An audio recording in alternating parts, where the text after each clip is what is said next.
Christmas സെലിബ്രേഷൻ്റെ ഭാഗമായിട്ട് നമ്മുടെ ഒരു ഫ്രണ്ട് അവരുടെ വീട്ടിലേക്ക് നമ്മളെ ഇൻവൈറ്റ് ചെയ്തിട്ടുണ്ട് കേട്ടോ.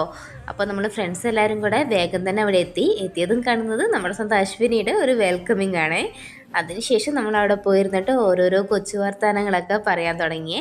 കൊച്ചു വർത്താനം എന്നതിലുപരി എല്ലാവരും ഓരോരുത്തരായിട്ട് ഇങ്ങോട്ട് ഊക്കിക്കൊണ്ടിരിക്കുക അതായിരുന്നു. അതിനുശേഷം നമ്മുടെ മെയിൻ പരിപാടിയിലേക്ക് ഇടുന്നു, യെസ് ദ ഡാൻസ്. ബിക്കോസ് നമ്മുടെ കൂടെയുള്ള ഈ രണ്ടുപേരും നന്നായി ഡാൻസ് ചെയ്യുന്നവരാണ് കേട്ടോ. അപ്പോൾ നമ്മൾ എപ്പോൾ തന്നെ കൂടിയാലും ഇവരുടെ വക ഒരു ഡാൻസ് അത് നിർബന്ധമാണ്. അങ്ങനെ ഡാൻസൊക്കെ കളിച്ച് ഒന്നും അടുത്തതിന് ശേഷം അടുത്ത് എന്താ ചെയ്യുക എന്നിങ്ങനെ ആലോചിച്ചുകൊണ്ടിരിക്കുമ്പോഴാണ് കൂട്ടത്തിൽ ഒരാൾ പറഞ്ഞത്, ഓക്കെ നമുക്ക് കള്ളനും പോലീസും കളിക്കാമെന്ന്. കുറേ ആയില്ലേ ഇങ്ങനെയൊക്കെ കളിച്ചിട്ട്. അപ്പം പിന്നെ വേറെ ഒന്നും നോക്കിയില്ല, പേപ്പറും പെന്നും എടുത്തു നമ്മൾ കളി തുടങ്ങി. അങ്ങനെ കുറേ നേരം ഗെയിംസൊക്കെ കളിച്ച് കഴിഞ്ഞതിന് ശേഷം നമ്മൾ നേരെ ഫുഡ് കഴിക്കാൻ വേണ്ടിയിട്ടിരുന്നു. അതിൻ്റെ അവിടെ തന്നെ നമുക്ക് സ്പെഷ്യലായിട്ട് ബിരിയാണിയും കബാബും പൊറോട്ടയൊക്കെ ഉണ്ടാക്കി വെച്ചിട്ടുണ്ടായിരുന്നു കേട്ടോ. സോ ഫുഡ് കഴിച്ചതിന് ശേഷം നമ്മളെല്ലാവരും അവരവരുടെ വീട്ടിലേക്ക് പോയി.